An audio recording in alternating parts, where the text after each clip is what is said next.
let's see, beyond that, I think that's all I have for right now. I'm really focusing on this B2R and just, you know, the final push on that and get that thing under contract. And then once we have finished the B2R refinance, we literally are ready to go on the next group of properties, which I believe will be 23 units, 15 different properties that we will have finished in the next few weeks or so. So really looking forward to that as our next step as well. So that's it for me.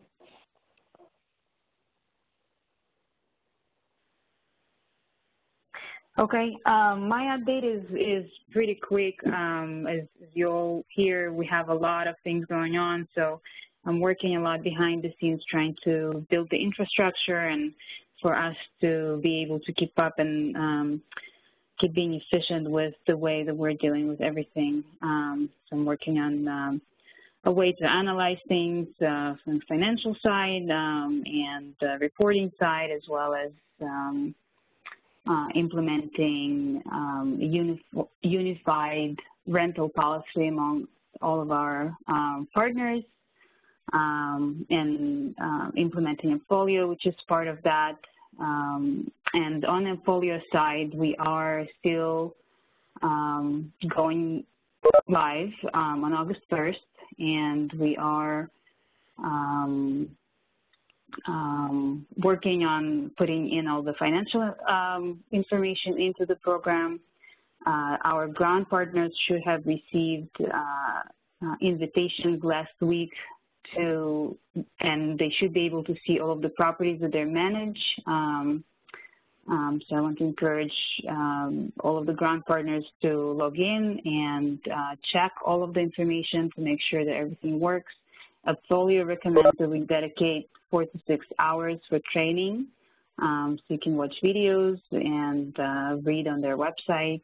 And also part of it should be just working on the site, making sure that you can get the things that you need to get done. And please reach out to me if you have any questions about that. And that's it for my update. I think Dr. Yu had joined us. Are you on the line, Dr. Yu? Yeah, I just joined, guys. Sorry. Okay, do you want to take over? Do you want to do your update? Oh, no, go ahead. Keep going, and I'll jump in. Okay, so we can go down the line and see if any of our managing partners are able to chime in. Is Isaac here?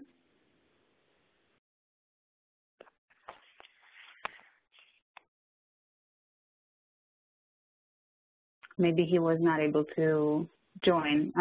Bill, are you here? Yeah, here. Okay, do you have an update?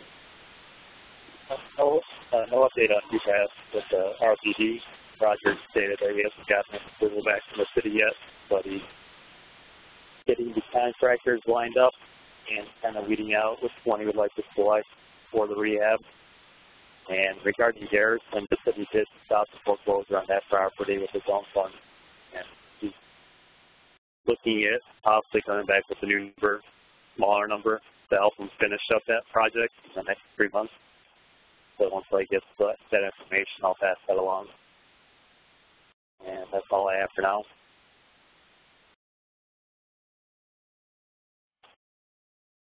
Bill, I do have something to ask you. Your projects, I know you're working with Mary Crewman, I believe, in St. Louis. Yes, I think John briefly touched on that earlier. You did? Okay. Right up, yep. Okay. And just to sort of inform everybody in our call, as well as the EAC community, I'm actually going to buy this duplex in St. Louis in my retirement fund, and then I'm going to go to a bank to get a non-recourse loan on the project and to put financing on it. It's a test case for me and for, in the sense of buying it in my retirement fund and then financing it in my retirement fund. And then once it's done and as to how it performs, I will share with everyone else that if other people have retirement funds that they want to do this with, I can certainly give them, then hopefully give them some guidance and some direction on how to do that. I think it'll be a good deal, and I think it'll turn out well, but I'll keep everyone up to date as the property and the project progresses.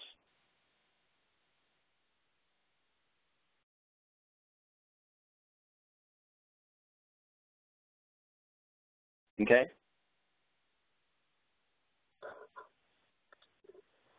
Okay, so should we move down to Chad? Chad, are you on the line?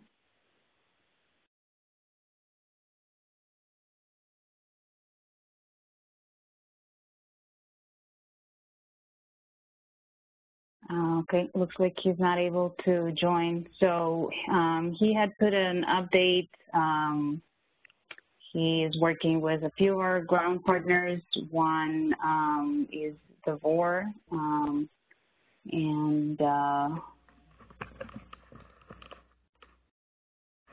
I'm actually not sure what is going on with those. I don't know, John, if you're more appraised I can, on the deal. I can give you some update.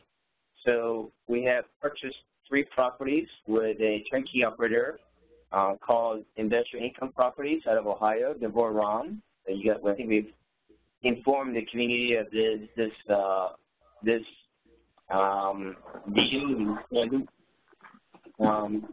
We've already got buyers for these properties, and we're going to turn around and sell it, and then we're going to go back and see how we did.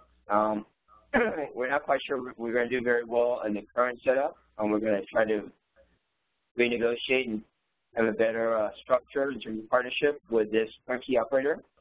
But we'll find out. And then Chad has been working in a partnership with Nathan Turner on buying notes.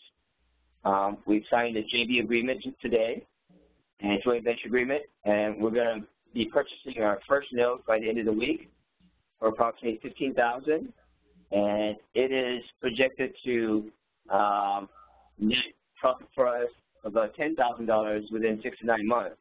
It is actually a very good return, and if Nathan is able to perform like this for us, we plan to buy more notes with him in the future. And then the third update by Chad, I don't know very much about, but I know Irby. He's from Jacksonville, Florida, and we've been talking to him about buying properties there with him. And I think Chad and Irby have just been going back and forth talking about different deals with some REO takes and some potential flips. And I think that Chad is just working with us. That's as far as they've gotten. All right, Olga? Okay. And I got a message from Isaac saying that his headset wasn't working, but he didn't have any updates to share with us anyway. I know Lou Ellis joined us last week. I don't know if he's on the line today. No, Lou is not going to join us today, but I gave kind of an update on Jacksonville as what's going on there. And we had a pretty full update last week, and I'm going to ask him to join every other week, and he said that he would do that. Okay, so let's move to Anthony. Yeah, I'm here. Can you hear me? Yes. All right. So 1218 Byron, I'm just reading right from the website. Rehab is complete on that. We have a second tenant. They're also Section 8. Their voucher that was approved, I think, is for $750, and they will be paying $500 out of pocket. So we still got the rent that we had initially set out for, $12.50 a month. And right now we are waiting on the housing authority to actually get back with us to go ahead and do the inspection. So that one's all done. Dennis, the framing was actually starting today. I actually just talked to Mike not too long ago. He was going to buy the windows. So by the end of this week, we should have the inside framed and all the exterior windows, or at least the majority of the exterior windows already hung. And we already have a tenant for that as well. We actually had a tenant before we even closed on it. And I think I need to double check, but we do have a couple backups on in case we lose the original tenant. But they were willing to go ahead and wait until we get done. So that's Dennis. Then the fourplex. Moving on along, the main floor, all the framing is done on the inside and the outside. We've installed subfloors. We still need to do some floor leveling, but all the subfloors on the main level are done. We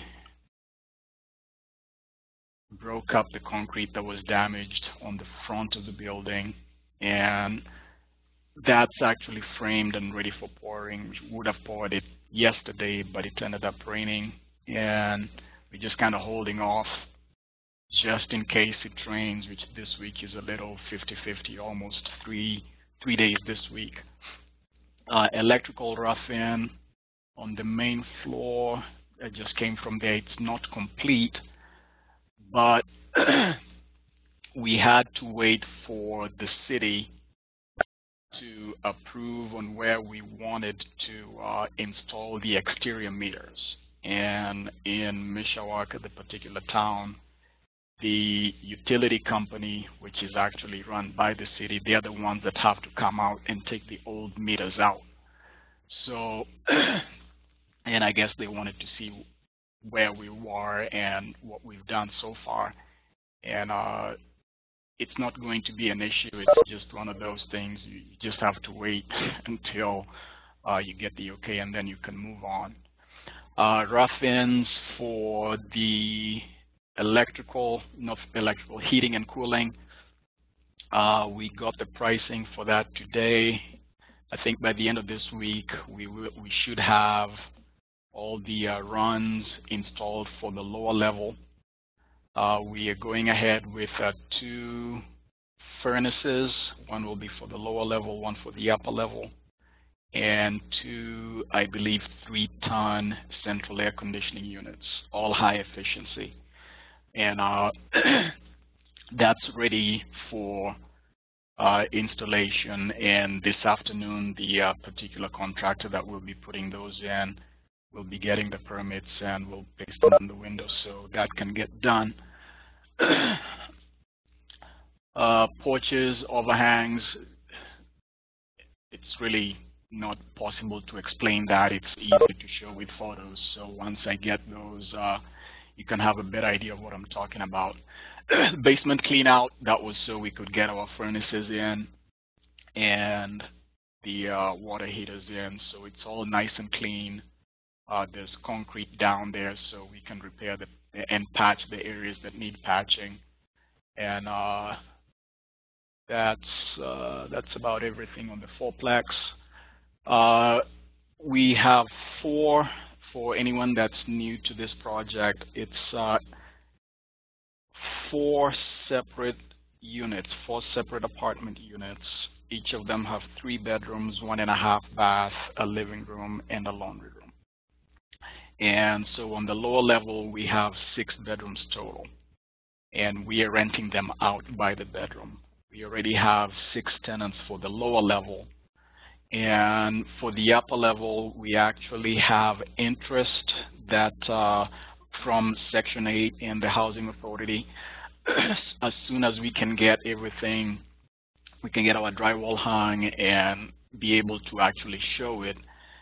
Section 8 is very interested, and they actually have people that they would give to us to put in those units by the bedroom, just like we originally planned out. So that's also another thing with Section 8 is this one they're waiting on us to frame it, which we've already framed it. I meant to hang the drywall and just kind of to where they can see what the end result is going to be, and that's why we focused on getting the lower level done. Upper level, We just started on that this week, demo, actually today, because I was just there about an hour or so ago. And I'll post the photos once, probably later this evening. But Mike's pretty much laid out the upper level demo. We're going to do that today, and I believe he's picking up the windows for the upper unit as well. So in about 2 weeks from today, that building will look very different. I mean, it already looks almost 180 degrees from where it was, but it's coming along very well. The duplex. Anthony, sorry, I have a quick question here on the fourplex. Yes. You said that you have 6 people lined up already. Who are they? Where are they coming from? These are tenants that they are not from Section 8. These are just people word of mouth and from our signs in other places and friends. It's just kind of like an organic thing that happened with the initial 6.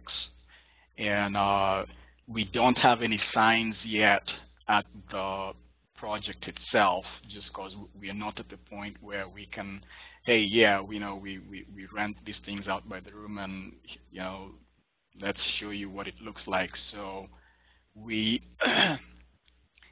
we haven't been very aggressive on the marketing. We do some marketing, but not to the level that we will step it up to once we have something that we can actually show. Okay. I mean, I know that originally we spoke about our strategy targeting senior people living in these houses. So is that what is happening in the Section 8? Are they also going to be senior people, or what are you seeing? That we don't quite know yet, so that's something that we still need to flesh out with Section 8. But the original 6 that we got without Section 8, all those are seniors. And we will try, we don't want this to be a mixed building, with college students upstairs and seniors downstairs. So if the situation with Section 8 doesn't work out, then we will just fill it with our own efforts. But we can take the Section 8 clientele and put them in the next unit, which would be the duplex, or whichever one that I get for that particular use. So we are very selective in who we let in and how we let them in, just as we've been with the other projects that we've filled so far. But it's just a plus when the housing authority is on your side and they know that what you're doing is, which kind of, I'm glad you asked that, because it brings up another point. 1649 College, that after all the work we put into it and clearing the title, it eventually got dropped off from B2R. But I bought that, we fixed it. I didn't know there was a standing order from code enforcement to go ahead and call them for an inspection. So we already had it rented, and then when we were going through B2R, there was this thing, hey, there's a lien from code enforcement. I mean, it all worked out eventually. But when the inspector that had put the order to comply on the house, because this was on the inside, he came back, took photos, talked to his boss about it, the director of code enforcement, and actually got rave reviews from code enforcement. And I was just talking to the tenant yesterday, and I'll have to find the story. I mean, I'm taking him at face value, but apparently 1649 College was so bad. I mean, I knew it was bad, but I didn't know exactly how much of a pain it was to code enforcement. But it was used in a news story. I'm going to have to find out which outlet it was, as a case study or as an example of, hey,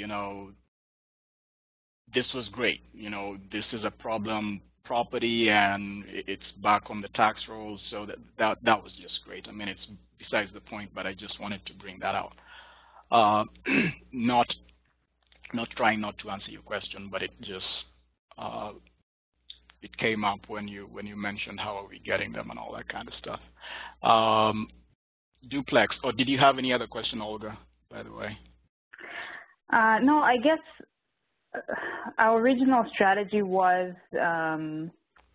having these senior people that usually don't move away, and that's part of the, you know, part of what we thought would be a competitive advantage here.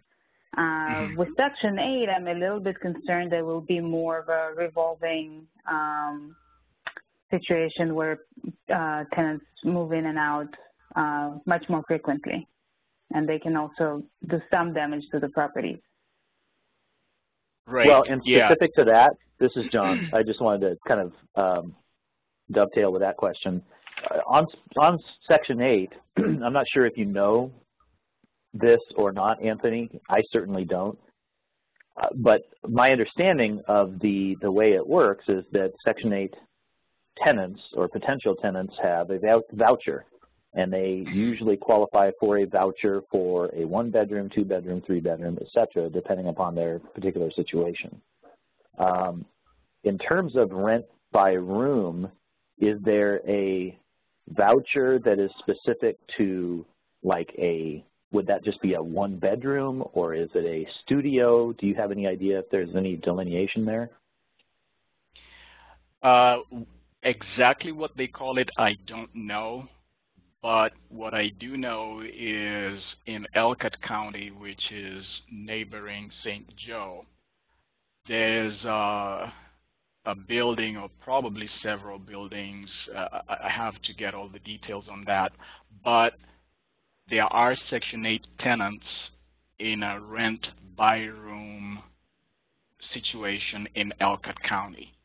So it's something that can be done, but as far as all the details and the logistics of it, I just don't have the information at this particular point.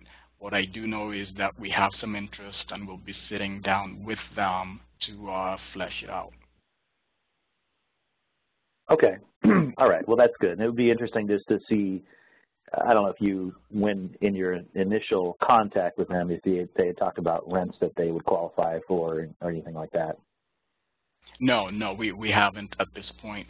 And going back to Olga's concerns, which are very legitimate and should be addressed. And like I said, I mean, just because Section 8 is interested and they have tenants, if it does not match with what we are trying to do, we'll just stick with the original plan. Just because they have the tenants doesn't mean that we have to take them. And so it's not like they're going to shove them down our throats. So we can fill it by ourselves. It's just a plus to be able to fill it with Section 8 if it works out with what we're trying to do in the long run. Okay, one other comment that I wanted to make about Section 8, you mentioned earlier that I think, is it Byron that has a Section 8 voucher for $750 and then the tenant is responsible for $500? Correct.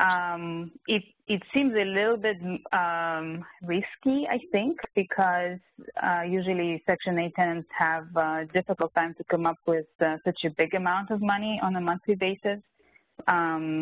When Section 8 is paying most of it and maybe the tenant is responsible for $50, then it's not that big of a deal, but it might be more of a headache for you if they have such a big responsibility on by themselves.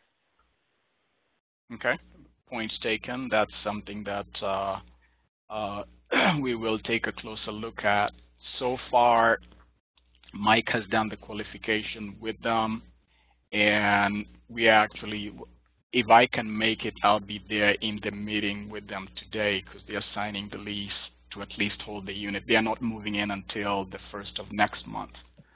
But I'll have a chance to look at the criteria that Mike has used so far for him to feel that this is going to work out.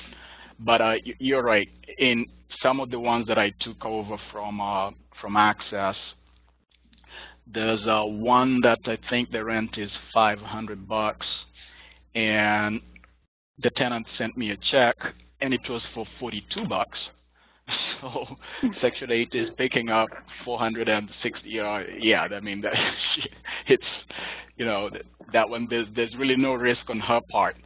And the other one, I think the rent is $775, and she pays, I think it was $379, and Section 8 pays $396. So it's all over the place. I don't know how they do their qualification, but yes, I will definitely take a double look on Byron and any other ones going forward. So I guess my point is that when we have a tenant that has to have such a high amount out of pocket, we should make our own financial qualification of the tenant ourselves and check their financials to make sure that they qualify and they can afford it. Yeah, absolutely. Yeah.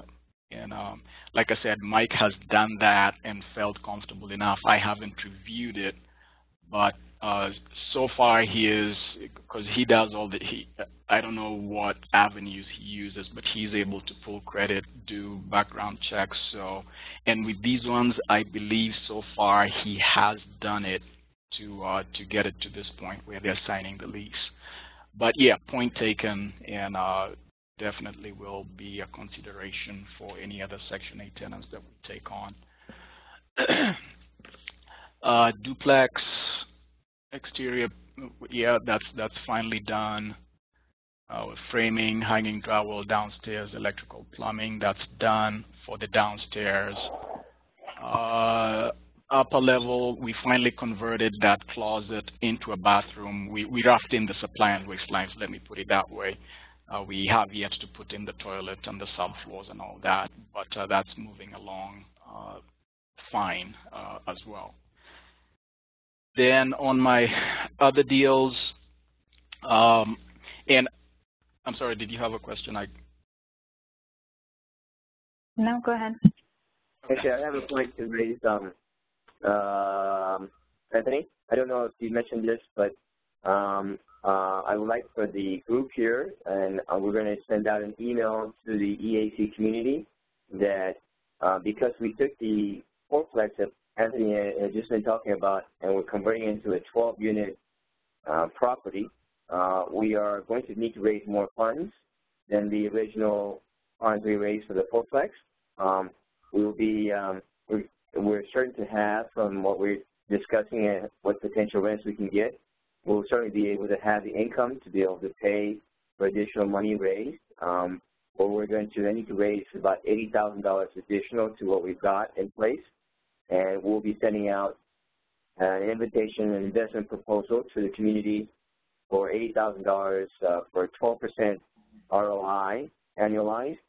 Just want to everyone know that will be coming out to you guys shortly. All right, I think, go ahead, I'm sorry. No, you're fine. So other projects, and Kevin and I have had this discussion before. I deliberately slowed down a bit just because we had all this bigger projects than usual for me with the fourplex and the duplex. And I deliberately slowed down just temporarily, both for me and also for Mike, my general contractor, to be able to hire skilled guys that he doesn't have to micromanage to, just because of the scattered job sites. It's easy to control, one or two places, but if you have guys spread over several job sites, then you need people who actually know what they're doing. That way it's not already framed and done, and then you have to go unframe it because you couldn't get, Anyway, to make a long story short, give him the time to be able to find qualified guys, framers, electricians, all that kind of good stuff. And we are finally to the point where we have, or he has people that he feels can both expedite the job and do it correctly and be able to produce the quality that we have been known for and that we are striving to put out in the market. And there's been several things that I've passed on or put an offer in and just didn't follow through because I didn't feel that Mike was quite ready. But we're finally there here probably in another 2 or 3 weeks. And what has been happening is I had mentioned this to Kevin and a couple people maybe 6 or so weeks ago. There's a 10 unit that I had looked at, and in that same vicinity, it's all by the St. Joe River in an area with new development. It's actually mixed use. There's townhomes, apartments, condos, and retail coming up. And there's several very good opportunities within that area.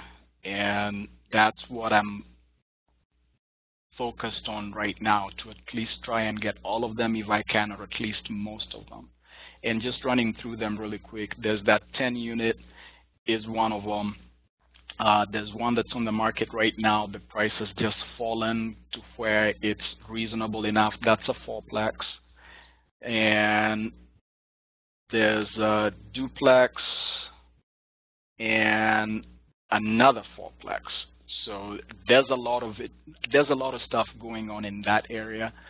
The city just renovated and opened a new park. They dumped about $5 million into it, Central Park in Mishawaka. So a lot of exciting things going on, and it's the place to be right now. If these developers that are doing the other projects haven't bid on them for whatever reason, I want to be in there and get them at the ground floor before everything just explodes sky high. Now, like the guy with the 10 unit, he already knows that he's in a good position, so he is definitely overpriced. I had made an offer to him several months back, and he's kind of like the guy with the 12 duplexes that John was talking about. He didn't even counter or do anything with it, but it just keeps on sitting there, and I am doing my best to be able to get what I can, if not everything, within this particular development and the park around it.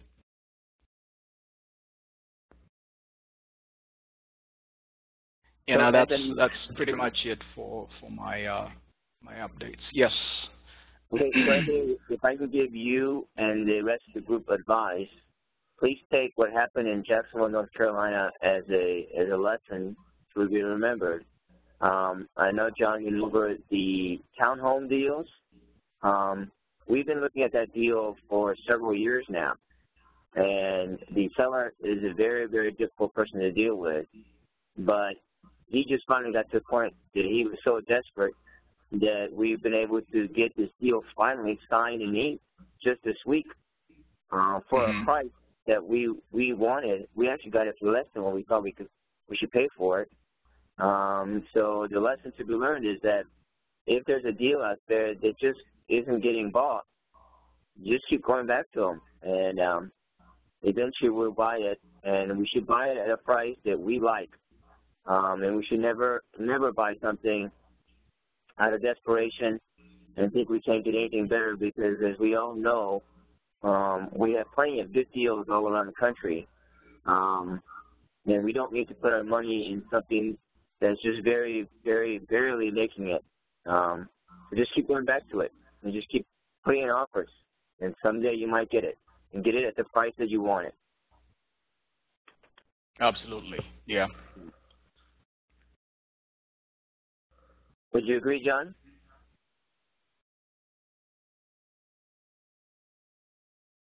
Yes, absolutely.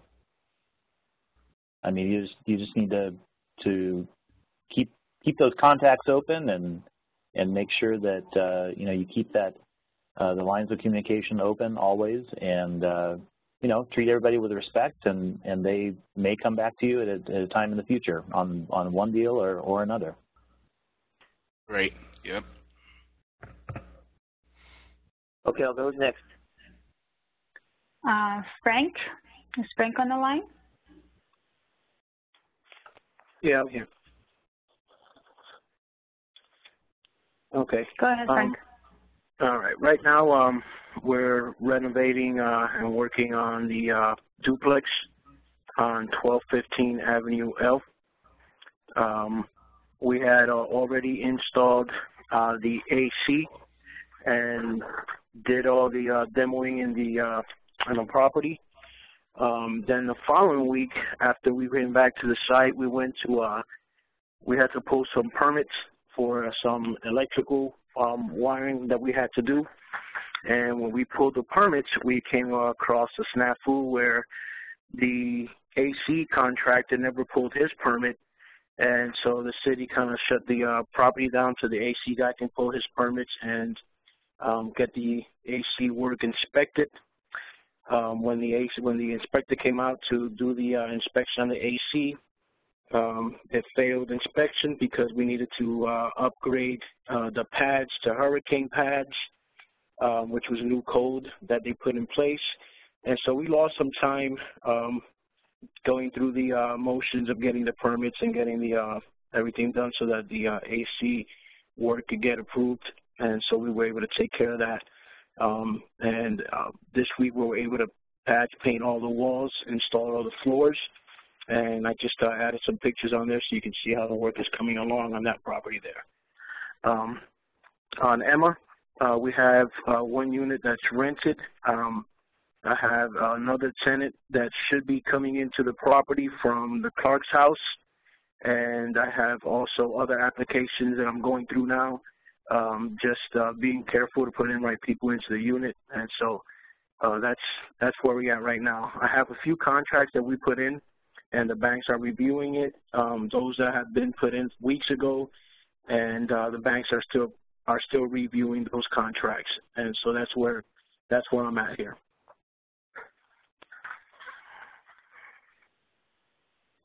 So are we behind schedule on these, Frank? Avenue L, we lost almost a whole week because of that ordeal, but we're going along nicely though. I actually already have a local investor that's interested in the Avenue L property, and so hopefully I'm going to bring her through in this next week to take a look at it. And but we should, you know, we're a week behind because we lost a week with the whole AC ordeal.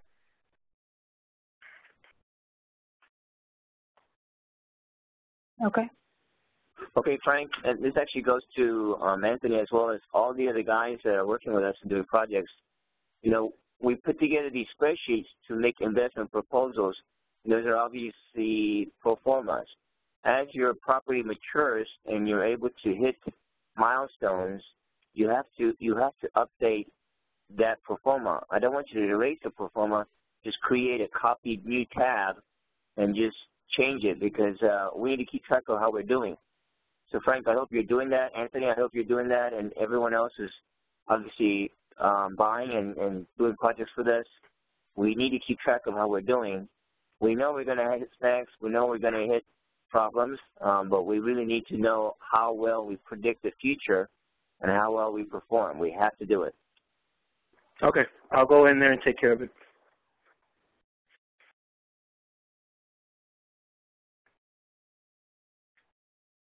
So on Emma, you still have one unit rented, and the other 3 units, are they ready? Well, are they rent ready?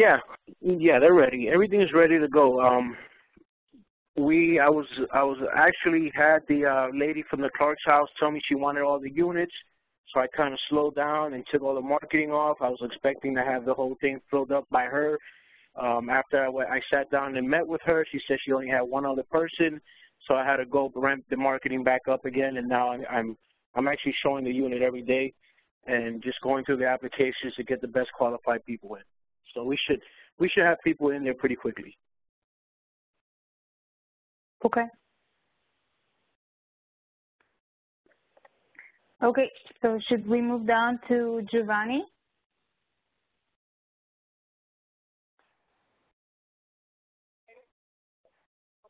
I don't think that Giovanni is going to be able to join us. Okay. John, do you have his updates? I do. Let me get that for you.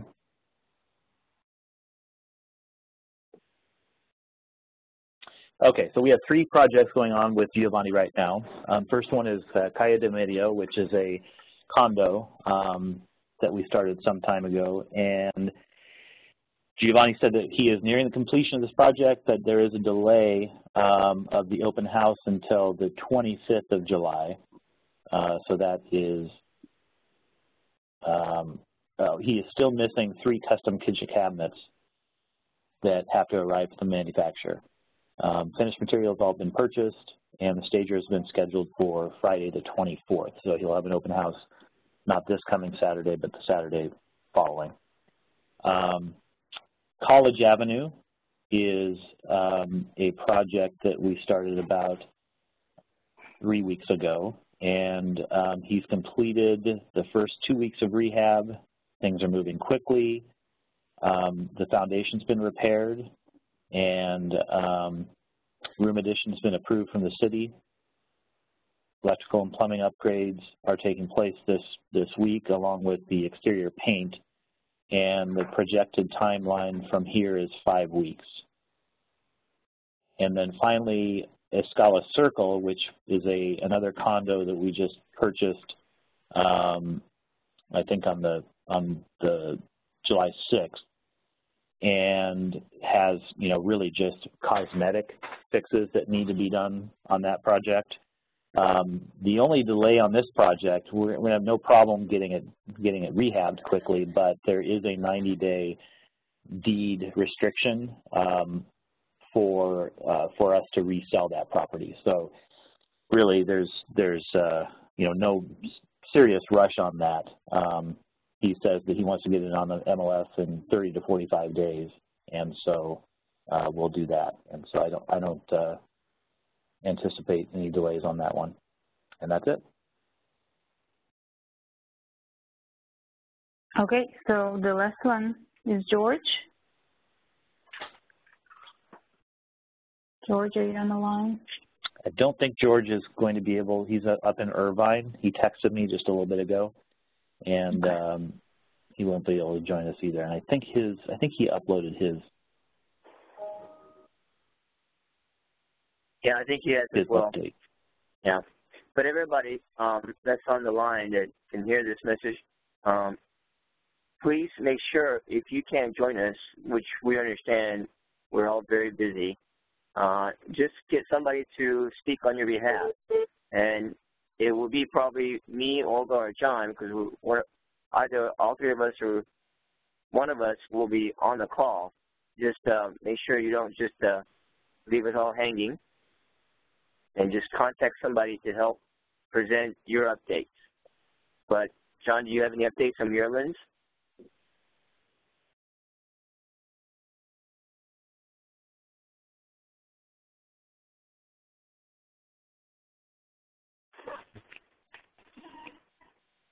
John, do you have any updates? I'm sorry, I was speaking with mute on. So yes, the Muirlands plans have been approved by BNF, and now we're working towards construction documents. The specs are more than half selected. Value engineering meeting with our general contractor, architect, framing sub, foundation sub, structural engineer, plumbing sub, and electrical engineer on Monday the 13th, which was yesterday. This will allow us to avoid mistakes when submitting to the city and create construction plans that will increase our changes of delivery, the project on time and on budget. And I think what he's referring to there is really the issues that they had with structural engineering, I believe, on Muirlands 1, what they call it, the project that is nearing completion right now that's just 3 doors down from this particular property.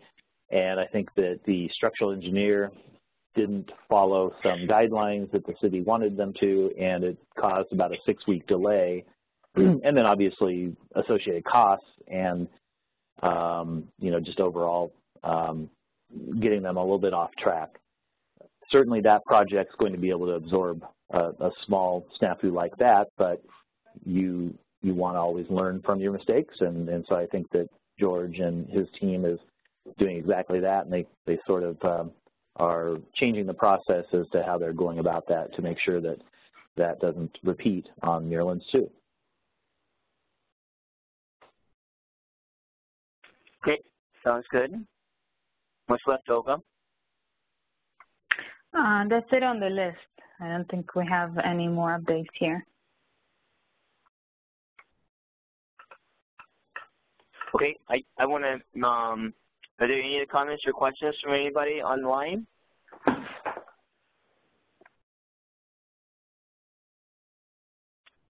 If not, I want to end the meeting with just a comment or two from me.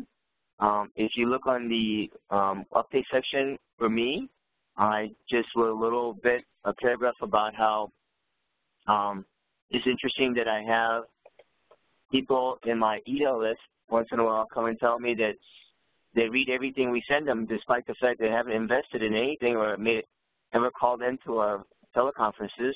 So I want you guys to know that it's very important for us to communicate with our community as well as with sort of just the rest of the world what we're doing. So please, the managing partners and the ground partners, I'm going to really push you guys to get the word out in terms of just within internally updating our weekly newsletters and getting them out to our community of partners, as well as eventually doing a lot of posting online. I have been toying with the idea, and we'll be talking to our executive team and managing partners about giving my managing partners and ground partners paying for their pro membership or BP, so where you guys can really keep track of and post and keep a diary of the projects you're doing. So we're doing some really great things. We're doing some really great projects, and we should let everyone know what we're doing. So I just wanted to encourage everyone to be doing all these things in a bubble and by yourself, but realize that people are watching you, people are curious, and people want to know what we're doing. And we just need to be very informative.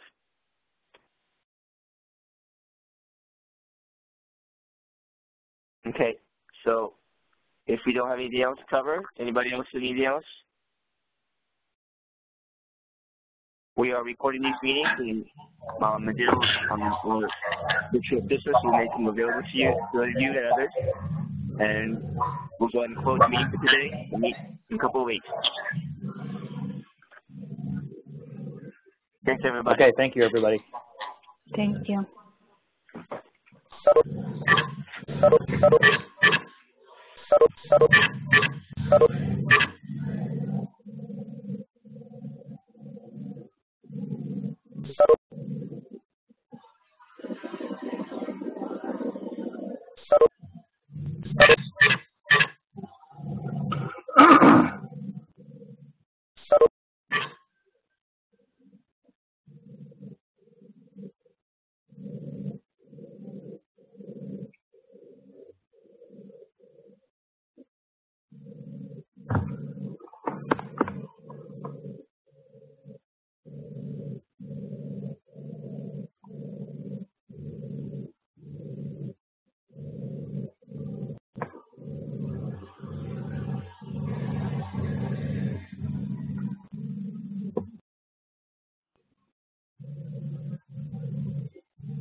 Hello? Hello?